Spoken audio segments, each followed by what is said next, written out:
Sahabat Fresh Juice dimanapun Anda berada, saya Natasha dan Yofi.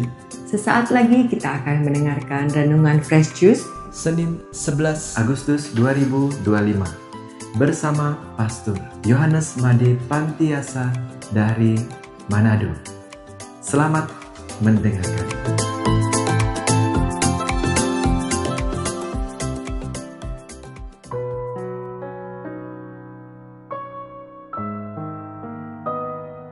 Sahabat Fresh Juice yang terkasih, hari ini kita berada di hari Senin, tanggal 11 Agustus 2025.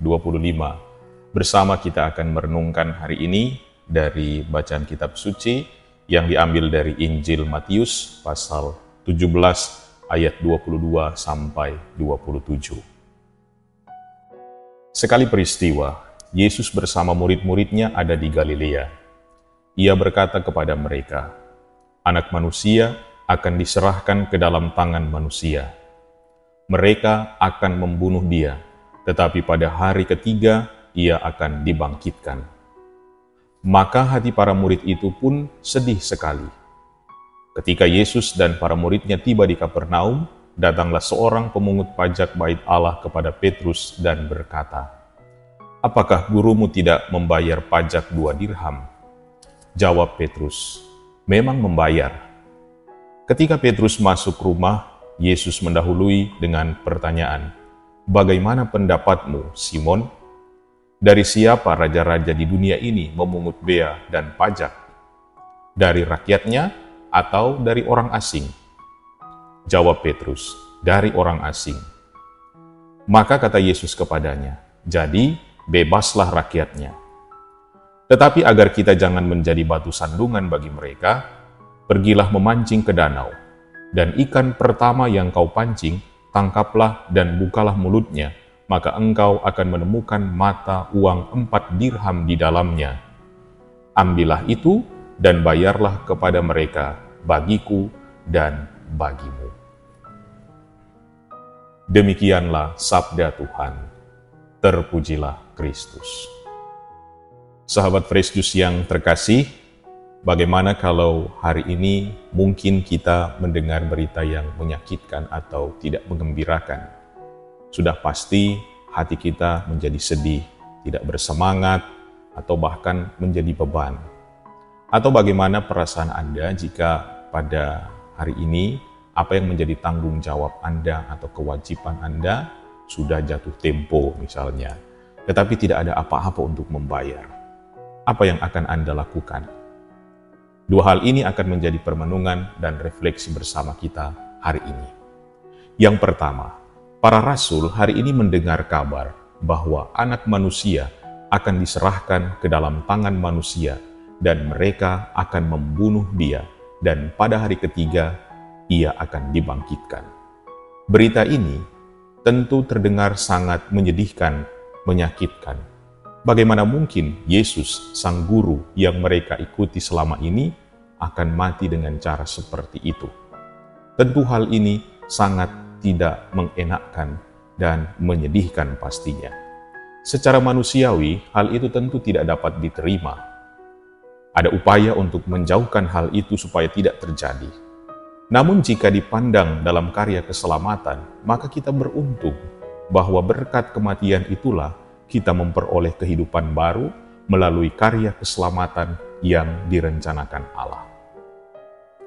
Para rasul zaman itu mengikuti Yesus secara fisik, memandang hal itu secara manusiawi, sebab mereka hidup dan menjalani perjalanan bersama dengan Yesus secara langsung. Jadi apa yang mereka dengar menjadi wajar, menimbulkan kesedihan dan mungkin kekecewaan. Namun kita yang menerima warisan iman itu memandang bahwa apa yang akan terjadi adalah semata-mata untuk karya keselamatan manusia. Rencana Allah yang harus digenapi melalui sengsara, wafat, dan kebangkitan Kristus. Yang kedua, kabar melalui pertanyaan apakah Yesus membayar bea atau tidak. Sebagai manusia, Yesus tidak ingin menjadi batu sandungan dalam kehidupan sosial karena kewajiban itu.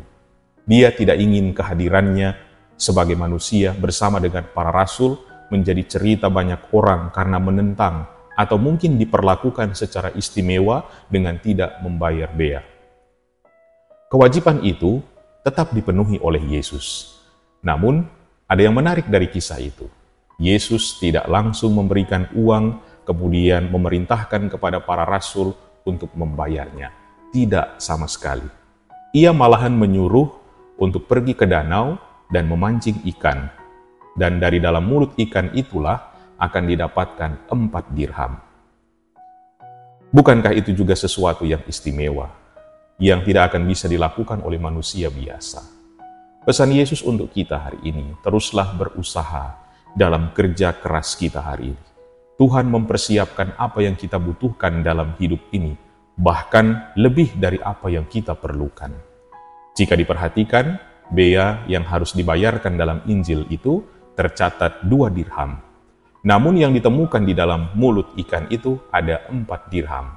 Berarti Rasul Petrus di dalam Injil itu mendapat bagian atas apa yang ia kerjakan, atas apa yang Yesus perintahkan kepadanya untuk dilakukan. Ada yang lebih jika dikerjakan berdasarkan kesetiaan pada kehendak dan ketaatan Tuhan. Tuhan tahu apa yang kita perlukan, maka jalanilah hari ini dengan setia bersama dengan Dia. Sahabat Fresh Juice yang terkasih, dari 2 peristiwa dalam Injil ini, kita boleh belajar bahwa kesetiaan kepada Allah mengatasi segalanya. Yesus yang taat kepada rencana kehendak Allah meski harus menderita dan wafat di salib demi manusia. Dia tidak menentang, bahkan melainkan menjalaninya dengan setia. Yesus pun mengajarkan para rasul untuk taat dan setia kepada perintahnya meskipun dalam perkara hal yang kecil. Menjalankan kewajiban dan tanggung jawab dengan setia seperti apa yang diperintahkannya. Menjalankan apa yang diperintahkannya dengan setia, maka ada berkat berlimpah yang menanti. Karena itu, mari kita jalani hidup kita hari ini dalam ketaatan dan kesetiaan kepada Allah. Menjalani pekerjaan dan karya kita hari ini dengan penuh tanggung jawab, agar boleh menjadi berkat untuk kita dan sesama. Amin.